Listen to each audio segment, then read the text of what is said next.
एक नमस्कार दोस्तों, अगर आपने इस वीडियो को देखने के लिए क्लिक कर लिया है तो दिल थामकर इसे अंत तक जरूर देखिए। यह कहानी 80 के दशक की उस महिला की है जिसने अपनी खूबसूरती से नहीं बल्कि अपने हौसले और संघर्ष से पूरे देश के शासन और प्रशासन को हिला दिया। इतिहास में ऐसी सजा किसी और को न पहले मिली थी और न आगे कभी मिलेगी।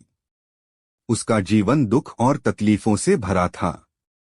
बचपन में ही महज 9 साल की उम्र में माता पिता ने उसका विवाह एक 35 साल के व्यक्ति से कर दिया। छोटी सी उम्र में उसे ऐसे अत्याचार झेलने पड़े जिनकी कल्पना भी कठिन है। समाज ने उसे इतना प्रताड़ित किया कि उसकी बेबसी और लाचारी का हर पल गवाह बन गया। किस्मत के खेल ने ऐसा मोड़ लिया कि खुद उसके पिता ने उसे जेल भिजवा दिया। वहीं जेल में 3 दिनों तक उस मासूम पर जो बीती, वह सुनकर आज भी दिल दहल जाता है। उसकी अस्मिता को बार बार कुचला गया, उसके दर्द को किसी ने नहीं समझा। समाज की दरिंदगी ने उसे पूरी तरह तोड़ दिया। इतना ही नहीं, उसे निर्वस्त्र कर पूरे गांव में घुमाया गया। 7 दिनों तक 30 से ज्यादा लोगों ने उसके साथ वह हैवानी कि जिसे सोचकर भी रूह कांप उठती है। यह कहानी एक ऐसी महिला की है जिसने समय की मार झेली, दर्द सहा, लेकिन उसकी दास्तान आज भी लोगों के दिलों में जिंदा है, जिसे आज से पहले किसी ने भी उजागर नहीं किया। हिंदुस्तान की यह पहली ऐसी महिला जिसने अपने सगे संबंधियों, शासन प्रशासन और मर्दों के जुल्मों सितम को झेलते हुए जब उसकी सहन शक्ति जवाब दे गई तो उसने भी रक्त की नदियां बहाने बिहार में अपने नाम का डंका बजाकर दिल्ली के संसद तक पहुंच। इस नायिका को दुनिया में किसी ने पहचाना फूलन तो किसी ने बैंडिट क्वीन, लेकिन इतिहास के पन्नों में यह जानी गई सुंदरी फूलन देवी के नाम से इन्हें लोग बैंडिट क्वीन के नाम से भी जानते हैं। कौन थी फूलन के पिता को उनकी जिद और हठधर्मिता पसंद नहीं थी। उन्होंने इस समस्या से पीछा छुड़ाने के लिए महज 9 साल की उम्र में फूलन की शादी एक दूसरे गांव के व्यक्ति पुट्टी लाल से कर दी। पूर्ति लाल की उम्र 36 साल थी, यानी वह फूलन से 3 गुना बढ़ा था। उस समय बाल विवाह आम बात थी और मासूम फूलन को भी इसकी भेंट चढ़ा दिया गया। नव विवाहिता बनकर जब वह ससुराल पहुंची तो वहां उनके साथ ऐसा हुआ जिसकी कोई कल्पना भी नहीं कर सकता। उनके पति ने, जो उम्र में पिता समान थे, पहली ही रात उनके साथ अमानवीय अत्याचार किया। फूलन के जीवन की पहली चोट थी, लेकिन आगे चलकर उन्होंने जिस संघर्ष का रास्ता चुना वह उन्हें भारत के इतिहास में हमेशा के लिए अमर कर गया। फूलन देवी को जबरदस्ती एक कमरे में बंद कर दिया गया जहां उनके साथ ऐसा हुआ जिसकी कल्पना भी किसी की रूह का पाने के लिए काफी है। उनके साथ अमानवीयता की सारी सीमाएं पार कर दी गई। कई लोगों ने मिलकर उनकी अस्मिता को तार तार किया। जब फूलन दर्द से कराहती और बेहोश हो जाती तो उन्हें होश में लाकर फिर से प्रताड़ित किया जाता। जब इन दरिंदों का मन नहीं भरा तो लाला राम और श्री राम ने उन्हें पूरे गांव में निर्वस्त्र घुमाया। गांव में किसी ने भी उनकी मदद नहीं की, लेकिन एक मल्ला जाति का व्यक्ति जो फूलन को पहले से जानता था, जब उसने उनकी हालत के बारे में सुना तो चुप नहीं बैठा। वह फूलन को वहां से बचाकर सुरक्षित स्थान पर ले गया। इस व्यक्ति का नाम मान सिंह था, जो विक्रम मल्लाह का दोस्त था। उसने फूलन को फिर से मल्लाह समुदाय के कुछ लोगों से मिलवाया और वे एक बार फिर चंबल के बिहड़ों में पहुंच गए। इस बार फूलन ने खुद गैंग की कमान संभाल ली और एक नया गिरोह बना लिया जिसमें सारे मल्लाह समुदाय के लोग शामिल थे। कुछ समय बाद 14 फरवरी 1981 को जब बहमई गांव में एक राजपूत परिवार में शादी हो रही थी, फूलन देवी अपने साथ हुई दर्दनाक घटना का बदला लेने वहां पहुंची। इस गांव में ही उनके साथ अन्याय हुआ था। वह उन लोगों को ढूंढने लगी जिन्होंने उनके साथ अत्याचार किया था, लेकिन उनमें से कोई नहीं मिला। अंततः उन्होंने शादी में मौजूद अन्य राजपूत पुरुषों को पकड़कर गांव के चौक पर एक कतार में खड़ा किया और 22 लोगों को मौत के घाट उतार दिया। इस घटना ने पूरे देश को झकझोर कर रख दिया। शासन और प्रशासन में हलचल मच गई और फूलन देवी का नाम पूरे भारत में गूंजने लगा।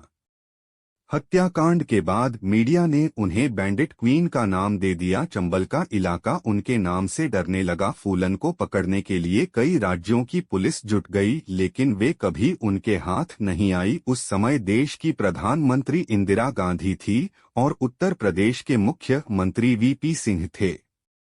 इस घटना के बाद मुख्यमंत्री ने अपने पद से इस्तीफा दे दिया। राज्य की पुलिस फूलन देवी की तलाश में जुटी रही, लेकिन वे लगातार बचती रही। मध्य प्रदेश के भिंड जिले के एसपी राजेंद्र चतुर्वेदी से फूलन देवी का संपर्क हुआ और वे उन्हें आत्मसमर्पण के लिए राजी करने लगे। इंदिरा गांधी ने पहल की कि बातचीत होनी चाहिए और अंततः फूलन देवी ने आत्मसमर्पण की इच्छा जताई, लेकिन कुछ शर्तें रखी। उन्होंने कहा कि वे महात्मा गांधी और दुर्गा मां की प्रतिमा के सामने अपने हथियार डालेंगी। उनके गिरोह के किसी भी सदस्य को 8 साल से अधिक जेल में नहीं ही रखा जाएगा और जेल से रिहा होने के बाद उन्हें जमीन प्लॉट दिया जाएगा ताकि वे सामान्य जीवन जी सके। इसके अलावा उन्होंने यह भी कहा कि वे उत्तर प्रदेश में नहीं बल्कि मध्य प्रदेश में आत्मसमर्पण करेंगे और उनके किसी भी साथी को फांसी की सजा नहीं दी जाएगी।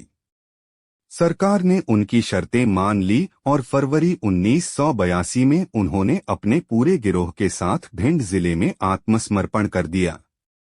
इसके बाद उन्हें जेल भेज दिया गया। गरीबों के लिए वे किसी देवी से कम नहीं थी, लेकिन उनके जेल जाने के बाद 11 साल तक उन पर कोई ठोस कार्रवाई नहीं हुई। वे जेल में ही रही। 1994 में जब उत्तर प्रदेश में मुलायम सिंह यादव की सरकार बनी तो उन्होंने फूलन देवी के खिलाफ दर्ज मुकदमे वापस ले लिए।